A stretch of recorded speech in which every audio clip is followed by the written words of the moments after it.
กินหมาเมยมากินหมาเมย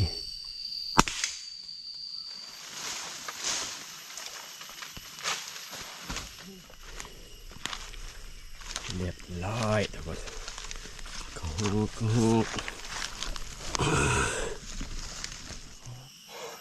ตัวเทิกทุกคนไงนะ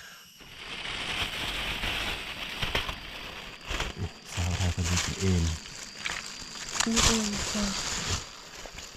ตามมาแต่ที่อันนั้นมองไม่ออกเลย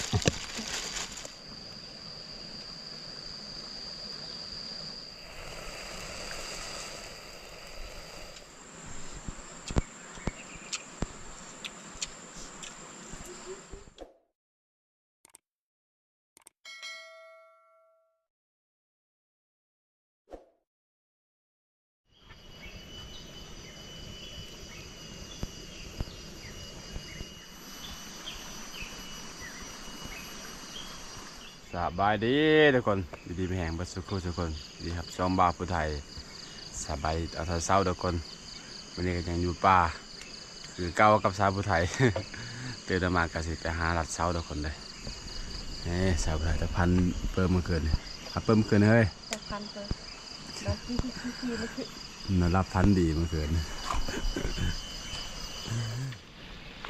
เปิ่มหาเมื่อคืนนี่เดี๋ยวไล่เติบไปคนเลยป่าเอาไปเราเช่ากันนะ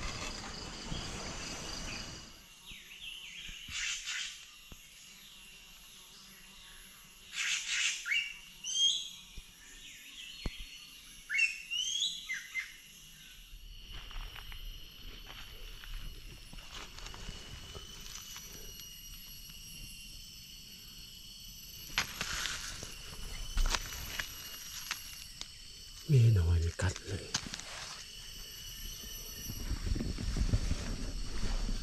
โอ้เปกทุกคนเลยมากอแข้งนี่ปกตินี่กระแตมากขนาดเลยป้าไปพี่เนอะสมควรได้นะกระแตนะไม่หน่อยมันกัด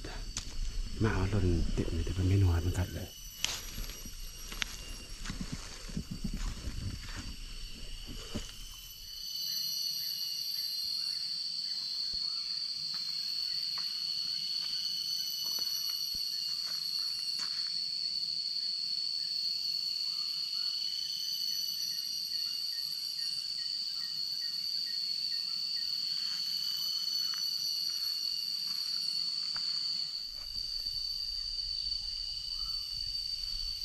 ก็ทุกคน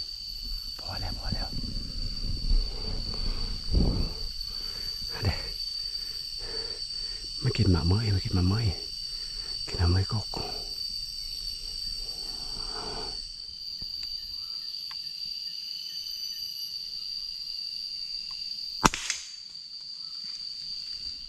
โอ้ยมีตกช้ำทุกคนหายังถืออยู่แต่มันค้างโอ้ยตายเลยพูดนะแวนตัวเล็งอยู่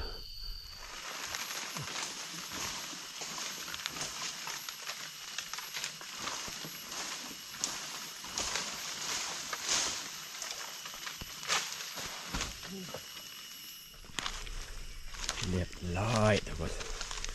ก็โอ้ตัวใหญ่นะ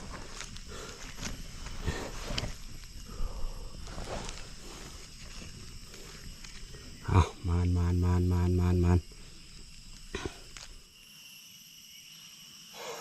ตัวเทิกทุกคนไงนะตกลงมาเป็นข้างไอ้ก็ไม่เอาไม่ได้ ใครแต่ว่าได้คือเฮามันข้างอยู่ฮะคือเฮานะ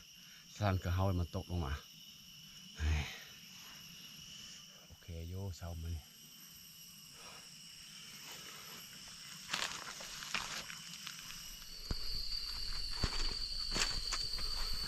ไปกลับทุกคนบ้านนี้กลับมาชาบุไทยก็นี่กับมาในตัวหนึ่งนี่ก็ชี้ช่วยแผงทุกคนเลยประมาณ8-9 โมงเลยจะลงมาให้อยู่กินนี่อยู่ได้กินเฮาก็ได้ พอสมควรแล้วทุกคนคอยมาหากินแต่เธอก็คือว่าคือเคยเห็นน้ำกัดนั่นแหละคอยเอาเวลาทุกคนเอาพอดีจะอยู่ได้กินอันนี้ก็ได้กระเหาะตัวหนึ่งกับป่าก็ได้ไล่เติบทุกคนเอาการเมื่อคืนนี่เอากลับไปหาอยู่กินแล้วก็เดินทางกลับทุกคนด้วยว่าลูกชายก็พานำเขาพ่อเขาแม่ก็มันนะแบบนี้แหละหมาป่าแต่เธอนะกินหอดแต่น้ำดูสายทุกคนปุ๊บแต่น้ำดูสายผู้น้อยอะแหละอย่าแอบนะคือซื้อก้อนแล้วก็บ่าวไผ่กับสะไหลมานอนป่าก็มาหากินนะให้เบัดคืนดูสายนะ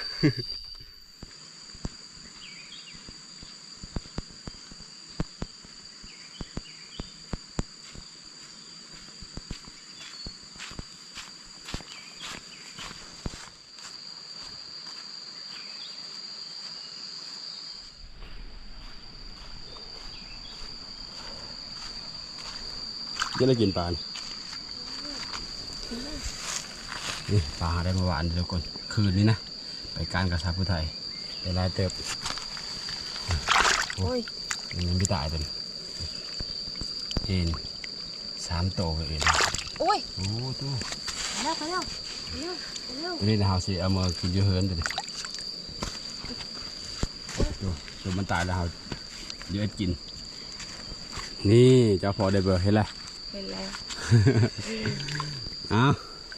สำนี่แหละอาหารการกินและสำนี่ก็ถือว่าโอเคเลยเนาะที่ต้องการเพื่อลายสำนี่ก็ได้ความสุขทุกคนเอ้ยได้อยู่ในกินเพื่อเลี้ยงชีวิตของเราไปวันๆทีนี้เอาใส่ถุงยางมากินเยอะตัวนี้เลยกุ้มแลคาบเติมไม่ได้เลยนี่เมื่อปนโลพากสาวไทยคนกินเอง นี่เองใช่ เองตัดมาแต่งที่นั่นน่ะมองไม่ออกเลย นี่ตัวหนึ่ง นี่ก็เดี๋ยวพอนตัวป่านะเอาสองตัว ก็เลยเอามาเจอเอง3 ตัว ใช่ตัวนี้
ป่าหอมได้ไล่เติบเลยคนตัวนี้แกมือกินยูเฮินตัวนี้มือตอนลุยสายกับกระเหาะตัวหนึ่งทีนี้บางยีราฟกระเหาะเป็นเจอทุกคนเพราะว่าเขาได้อาหารลายแหละปิ้งเอ็นแน่กับชาวไทยเป็นสิเอ็ดปลาตัวผู้มันตายแน่เลยก็ต้มหน่อไม้แน่ๆเด้ชาวไทยเป็นไปหามื้อเช้าเนี่ยตัวนี้ก็ท้องยานกับเขาก็มือกินยูเฮินทุกคนเลยมือตอนกระโพอีมือตอนลูกตอนเต้าตอนพ่อแม่ที่ว่าเฮามาป่าสุดนี้ที่ว่าสมโคอยู่ทุกคนมานอยู่ได้อันนี้ก็ได้คาบเติบเลยถ้าเป็นครอบครัวบ่าวผู้ไทยทุกคนได้หอดกุ้มหอด4-5 มื้อไปนะ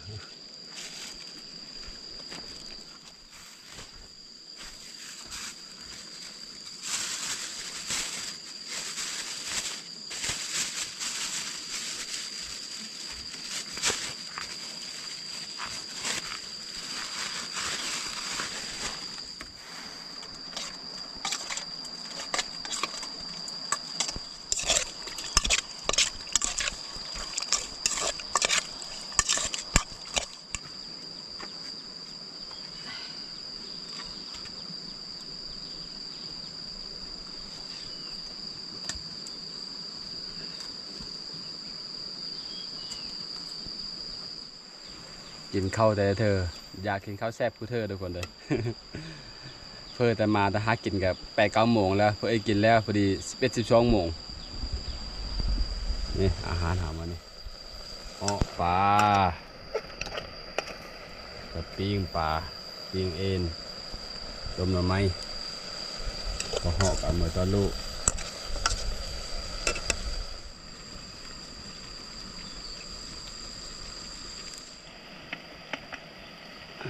เรียบร้อยนี่ในปิ้งปลาอย่างนี้สุกโอ้ย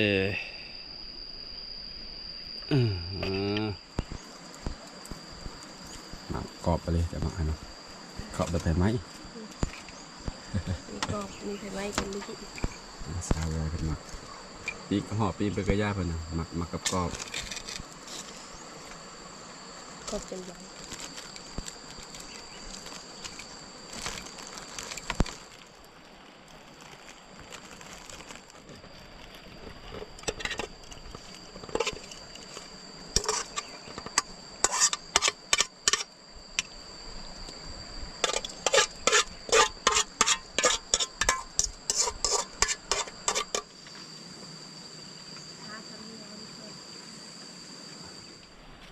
แล้วเรียบร้อยอาหารเฮาปีกปลาอ้อปลาหน่อไม้ต้มแจ่วลงมือเฮ้ย มาเด้อทุกคนเด้อกินข้าวกัน มาพี่น้องมากินข้าวกินน้ำกันเราเบิ่งหน่อไม้หน่อนางดินนี่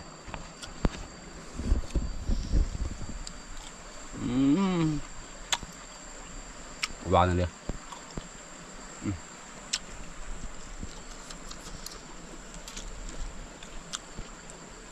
พอกินนี่เหมือนกันเนาะไม่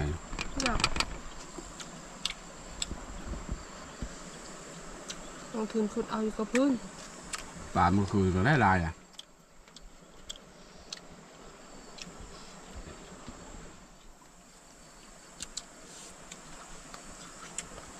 สุดาแต่น้ำเยอะแห้งเพื่อแบบเกยเนาะเอาเพื่อออก คนจกพ่อทำร้านนำ มาพูดน้ำเพื่อสูบมาพูด คนจกดิ่นอร่อยบ่หันทำเป็นเฮา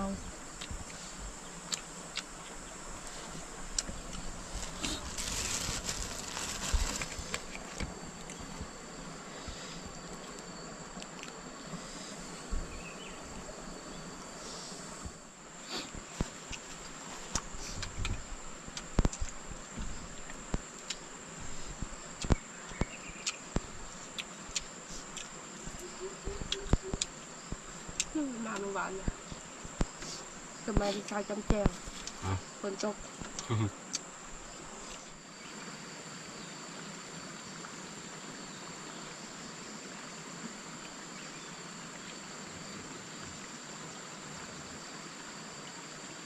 นี่เคยเมนคล้องเขาเลยแบบนี้